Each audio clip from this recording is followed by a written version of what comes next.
Assalamualaikum warahmatullahi wabarakatuh. Yang terhormat Bapak Iwayan Nukalantara, MSI, PhD, selaku dosen pembimbing saya. Yang terhormat Bapak Ibu dosen penguji. Perkenalkan, nama saya Riko Putra dari Semba 48 Finance, Kampus MM UGM Jakarta. Izinkan pada kesempatan kali ini saya akan mempresentasikan tesis saya yang berjudul Pengaruh Trading Halt terhadap Volatilitas Harga Saham pada Indeks LQ45 dan PVindo 25 dengan Market Capitalization sebagai variabel pemoderasi. Dimulai dari latar belakang penelitian, pasar modal mempunyai peranan yang krusial dan substansial bagi perekonomian suatu negara. Pasar modal menjadi pilar keuangan modern, yaitu sarana penghimpunan dana masyarakat ke sektor-sektor produktif.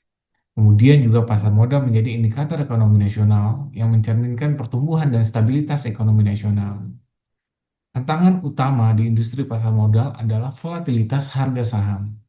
Volatilitas adalah ukuran statistik fluktuasi harga saham, proksi risiko pasar yang mencerminkan ketidakpastian. Adapun respon kebijakan yang dikeluarkan oleh regulator dalam hal ini adalah Bursa Efek Indonesia adalah trading halt, yaitu penghentian sementara perdagangan saham saat indeks turun signifikan, memberikan waktu bagi pelaku pasar untuk mencerna informasi dan mengurangi kepanikan.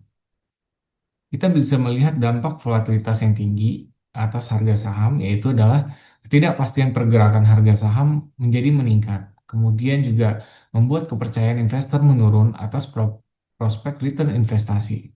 Dan yang ketiga adalah stabilitas pasar terganggu karena harga saham tidak mencerminkan fundamental perusahaan tersebut. Yang menarik hingga saat ini masih terjadi perdebatan di kalangan akademik, yaitu apakah trading halt ini efektif atau tidak. Bagi penelitian yang mendukung, berpendapat bahwa trading halt dapat mengurangi volatilitas karena memberi waktu bagi investor untuk memproses informasi dan meredam kepanikan pasar. Kemudian, ada penelitian yang menentang, yaitu adalah menunjukkan trading halt bisa meningkatkan volatilitas atau tidak efektif karena tekanan jual menumpuk, investor bereaksi berlebihan, dan terjadi volatilitas spillover, terutama pada saham berkapitalisasi rendah. Selanjutnya kita melihat faktor-faktor yang turut memengaruhi volatilitas saham, yaitu ada return on asset, kemudian juga ada debt to equity ratio, dan juga ada free float adjusted market cap, di mana saham yang tersedia untuk diperdagangkan di luar saham yang dimiliki oleh afiliasi dari emiten tersebut. Selanjutnya kita masuk ke rumusan masalah. Jadi masih terdapat ambiguitas mengenai sejauh mana trading halt ini benar-benar efektif dalam menekan volatilitas harga saham. Selanjutnya kita masuk ke pertanyaan penelitian. Jadi, apakah trading halt ini berpengaruh terhadap volatilitas harga saham pada perusahaan indeks LQ45 maupun indeks PVindo 25? Kemudian, apakah market capitalization memoderasi pengaruh trading halt terhadap volatilitas harga saham pada indeks LQ45 maupun pada indeks PVindo 25? Dan tujuan penelitian itu akan menjawab pertanyaan-pertanyaan dari apa yang tadi kita sampaikan. Selanjutnya bagian kedua landasan teori. Jadi ada tiga teori yang akan kita jadikan referensi dalam penelitian ini. Yang pertama adalah efisien market hypothesis, di mana harga saham mencerminkan seluruh informasi yang tersedia. Jadi trading halt memberi jeda bagi investor untuk mencerna informasi baru. Yang kedua adalah market structure theory, di mana mekanisme perdagangan dan likuiditas memengaruhi harga serta volatilitas. Jadi memang trading halt menstabilkan pasar, namun dapat memicu volatilitas jangka pendek pasca reopening. Yang ketiga adalah behavioral finance, di mana bias psikologis investor memicu reaksi berlebihan dan meningkatkan volatilitas. Mengacu kepada penelitian terdahulu terkait dengan trading halt dan volatilitas, jadi volatility interruption di Korea menurunkan volatilitas intraday dan meningkatkan efisiensi price discovery. Kemudian circuit breaker di US pada saat COVID-19 memberikan efek cooling off dan menahan tekanan jual. Serta ditemukan juga magnet efek di mana harga bergerak semakin cepat menuju batas perdagangan sebelum circuit breaker aktif. Terkait dengan penelitian ROA dan volatilitas, jadi ditemukan bahwa ROA berpengaruh negatif terhadap volatilitas, sedangkan DAR berpengaruh positif terhadap volatilitas. Terkait dengan trading halt dan market cap, circuit breaker lebih efektif pada saham berkapitalisasi besar karena likuiditas yang lebih dalam. Selanjutnya, pengembangan hipotesis pengujian. Berdasarkan kerangka konsep penelitian yang terlihat pada gambar, kita akan membagi hipotesis menjadi 4 hipotesis besar. Namun demikian, di tiap hipotesis akan dilakukan 3 kali pengujian hipotesis sesuai dengan periode pengamatan, yaitu 18 Maret 2025, 8 April 2025, dan gabungan 18 Maret dan 8 April 2025. Adapun hipotesis yang pertama adalah pengaruh trading halt terhadap volatilitas harga saham pada perusahaan yang tergabung dalam indeks LQ45. Hipotesis yang kedua adalah pengaruh trading halt terhadap volatilitas harga saham pada perusahaan yang tergabung dalam indeks Pevindo 25. Hipotesis yang ketiga adalah market capitalization memoderasi pengaruh trading halt terhadap volatilitas harga saham pada perusahaan yang tergabung dalam indeks LQ45. Hipotesis yang keempat adalah market cap memoderasi pengaruh trading halt terhadap volatilitas harga saham pada perusahaan yang tergabung dalam indeks Pevindo 25. Selanjutnya kita masuk ke bagian yang ketiga, metode penelitian. Sampel dan periode data. Sampel data terdiri dari 2 indeks, yaitu indeks Salki 45 yang terdiri dari 45 emiten, yang kemudian ada indeks Pevindo 25 yang terdiri dari 25 emiten. Periode pengamatan dilakukan pada 18 Maret 2025 dan 4 April 2025 saat terjadinya trading halt. Kemudian kita lihat variabel penelitian. Trading halt berfungsi sebagai variabel independen. Indikatornya trading halt sebelum terjadi adalah 0, kemudian trading halt 1 adalah setelah trading halt. Kemudian volatilitas harga saham sebagai variabel dependen. Adapun proksinya adalah standar deviasi return intraday saham. Kemudian market cap sebagai variabel pemoderasi, indikatornya adalah free float adjusted market cap. Kemudian ada 2 variabel kontrol, yaitu adalah return on asset, di mana proksinya adalah laba bersih dibagi total aset. Kemudian ada debt equity ratio, di mana proksinya adalah total utang dibagi total ekuitas. Kemudian kita lihat model penelitian, yaitu adalah model empiris pengaruh langsung, ordinary least square bertahap. Kemudian juga ada model empiris pengaruh moderasi. Selanjutnya, tahap analisis dilakukan dalam 5 tahapan. Yang pertama ada statistik deskriptif, kemudian ada pairwise correlation untuk mendeteksi multikoliner awal. Yang ketiga dilakukan uji asumsi klasik, uji normalitas, heteroskedastisitas, dan multikol. Yang keempat, kita lakukan regresi ordinary least square bertahap. Dan yang terakhir adalah regresi moderasi untuk menguji peran market cap sebagai variabel pemoderasi. Kita masuk ke bagian keempat, yaitu adalah hasil dan pembahasan. Yang pertama adalah statistik deskriptif. Jadi rata-rata volatilitas LQ45 sebesar 0,012, sedikit lebih tinggi dibandingkan Pevindo 25, yaitu sebesar 0,011, dengan variasi volatilitas LQ45 yang lebih besar. Kemudian kita lihat yang kedua itu adalah hasil pairwise correlation.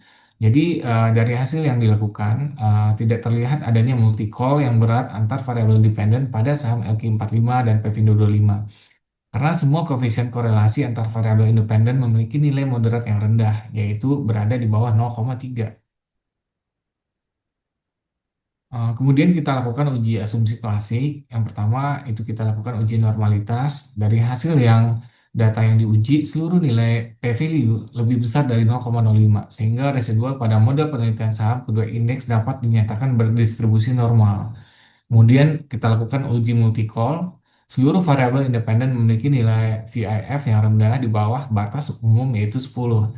Hasil tersebut menunjukkan bahwa tidak terdapat gejala multi-call antar variabel independen dalam model penelitian. Selanjutnya adalah uji heteroskedastisitas. Dari hasil pengujian pada data saham menunjukkan bahwa nilai probability untuk Breaspagan dan untuk white test, di mana keduanya lebih besar dari 0,05, sehingga tidak terdapat gejala heteroskedastisitas dalam model regresi pada data kedua indeks. Selanjutnya, setelah uji asumsi klasik terpenuhi, tahap selanjutnya adalah melakukan analisis regresi untuk menguji pengaruh langsung variabel independen serta peran variabel pemoderasi. Yang pertama kita lihat adalah uji pengaruh langsung indeks saham di LQ45. Jadi pengujian dilakukan secara bertahap dalam 3 model untuk memastikan robustness, yaitu kekuatan dan konsistensi hasil estimasi, khususnya ketika ditambahkan variabel kontrol berupa ROA dan DER. Untuk kita lihat pada H1A pada pengujian data tanggal 18 Maret 2025. Jadi pada model satu, yaitu model basic tanpa adanya variable control, kita bisa melihat hasil koefisiennya adalah positif dengan signifikansi kuat, yaitu adalah 1%.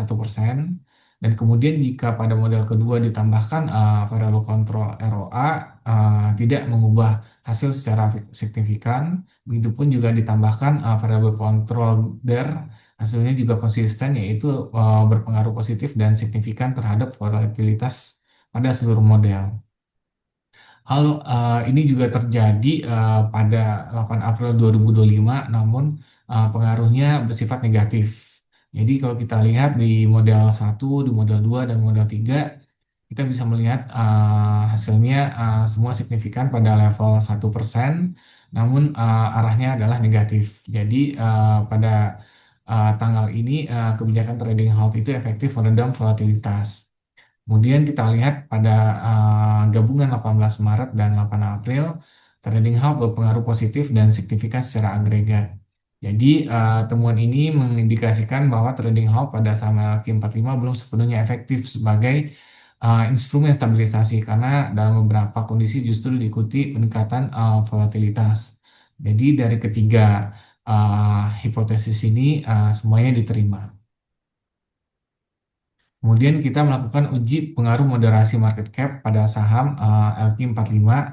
Untuk tanggal 18 Maret, market cap berpengaruh negatif terhadap volatilitas, artinya semakin besar kapitalisasi pasar, volatilitas cenderung lebih rendah. Namun, kita lihat sebagai variabel pemoderasi yang dilihat dari indikator interaksi halt dengan dikalikan learn market cap tidak signifikan pada tanggal 18 Maret maupun 8 April, dan juga gabungan tanggal 18 Maret dan 8 April 2025.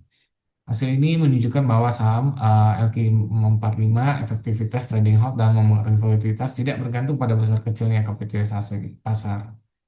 Atas hal tersebut, ketiga hipotesis ditolak. Selanjutnya, uji pengaruh langsung saham di indeks Pevindo 25.